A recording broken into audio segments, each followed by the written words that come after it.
Prosper, c'était vraiment très éclaircissant, je dois dire. Donc là, j'ai demandé, en fait, si vous avez des questions pour M. Prosper, c'est la période des questions à Louis. Pas tous en même temps. Allez-y. C'est un commentaire parce que je me rends compte que tout en étant, par exemple, proche de groupes anticapitalistes ou de différentes choses comme ça, il reste que j'habite dans un quartier. Ce que je connais, c'est ce qui est la proximité. Malheureusement, les médias me parlent toujours de problèmes qui arrivent dans le centre-ville. C'est pas là que je vis. Je prends plaisir de temps en temps à découvrir la vie qu'il y a dans d'autres quartiers.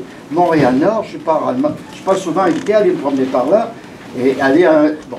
Est-ce qu'on peut, autrement dit, l'aspect que je disais dans l'éducation tout à l'heure quand on parlait, comment on se rencontre, comment on combat, dans le fond, les murs qu'on établit plus ou moins autour de moi. J'habite plus ou moins dans le Myland, qui est un quartier spécial, un peu interculturel, mais certainement de classe bourgeoise. Ce pas les plus pauvres qui habitent là aujourd'hui, à tous les cas. Mais en fait, comment je peux connaître l'autre, je ne rencontre pas. Ça arrive dans le groupe jeunesse du YMCA du Parc. Ça se donne que là, quand il y a un spectacle et tout ça, on voit plus de noirs que n'importe qui d'autre. Parce que c'est eux autres qui chantent, parce que c'est eux, etc., etc. Je ne sais pas dans quelle école exactement ils vont, mais il y a aussi beaucoup d'acidémie autour. Et on a l'exemple d'une société fermée.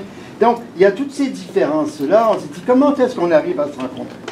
Les gens de Saint-Michel, je sais que si... Ben, là, ici, je ne sais pas si je suis dans Saint-Michel ou d'en haut, mais...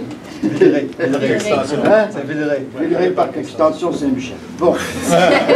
C'est exactement ça. Excusez-moi. Mais en tous les cas, où est-ce qu'on se rencontre? Parce que c'est pas que de la mauvaise volonté. Bon, il faut dire que je ne suis pas un jeune, là, mais c'est intéressant de faire la cuisine interculturellement à l'occasion. Et à la maison d'Haïti, j'aimerais bien y aller aussi. Ben, vous êtes le bienvenu. Ça se passe de 5h à 8h après, donc je sais pas si les gens sont intéressés à venir aujourd'hui, c'est de 5h à 8h où est-ce qu'on va discuter justement des questions identitaires. On va avoir aussi les gens du défilé de la Saint-Jean qui vont être présents aussi et on va essayer de comprendre ce qui s'est produit à ce moment-là, tout en ramassant de l'argent pour l'équipe de football pour honorer ces jeunes-là. Maintenant, pour répondre à la question où est-ce qu'on se rencontre, Woodstock, je ne l'ai pas mentionné, mais nous, on organise un festival qui inclut les différentes luttes que j'ai mentionnées auparavant à Montréal-Nord le 11, 12, 13 août. Et c'est le festival Woodstock où est-ce qu'on a des gens de toute origine qui vont parler. L'année passée, on avait des gens qui parlaient du féminisme musulman.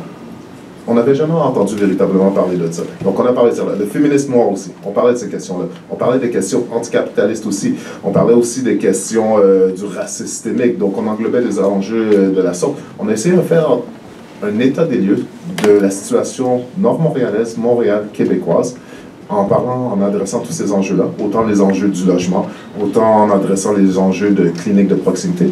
Et maintenant, à travers Woodstock, on a dit, bon, on a fait un état des lieux, qu'est-ce qu'on peut faire maintenant? Comment qu'on peut changer nos communautés, comment qu'on peut y travailler dans un endroit comme Montréal-Nord, qui est une des circonscriptions les plus pauvres à travers le Canada. Et on dit souvent la circonscription la plus pauvre au Canada, mais c'est une des plus pauvres à travers le Canada. Qu'est-ce qu'on fait pour changer ces enjeux-là? Ben, Woodstock essaie de trouver des projets structurants qu'on va porter pour essayer de donner accès à des soins aussi simples que la santé.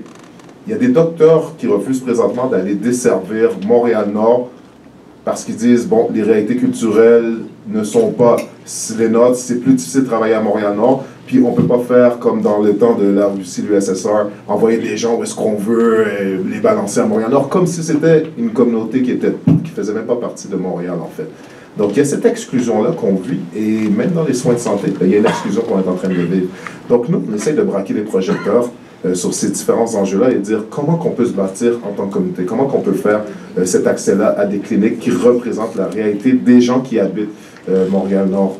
Comment qu'on donne aussi, comment qu'on essaie de combattre l'exclusion à travers le transport. Sortez de Montréal-Nord pour aller au centre-ville. Ça prend des heures, et ça prend 2 heures. Moi, j'allais à Concordia, à l'université Concordia à Lobo, puis ça me prenait 2h30. C'était assez pour me décourager de ne plus aller à l'université, tellement ça prenait du temps. Mais quand on regarde aussi l'exclusion qu'on reçoit à travers l'art, la plupart du temps, l'art, c'est où qu'on la trouve? Les monuments d'art et ainsi de suite. C'est toujours au centre-ville, les performances d'art, c'est toujours dans ces endroits-là. Pourquoi Montréal, pourtant, c'est partout, là, c'est pas seulement au centre-ville. Pourquoi il n'y en a pas à Montréal-Nord? Pourquoi il n'y en a pas à Saint-Michel? Pourquoi il n'y en a pas autant à Parquet? Ça, c'est toutes des questions qu'on doit se poser. Donc, je vais arrêter là-dessus parce que je sais qu'il n'y a plus beaucoup de temps. Donc, encore une fois, un grand mot d'applaudissements pour M. Louis Prosper.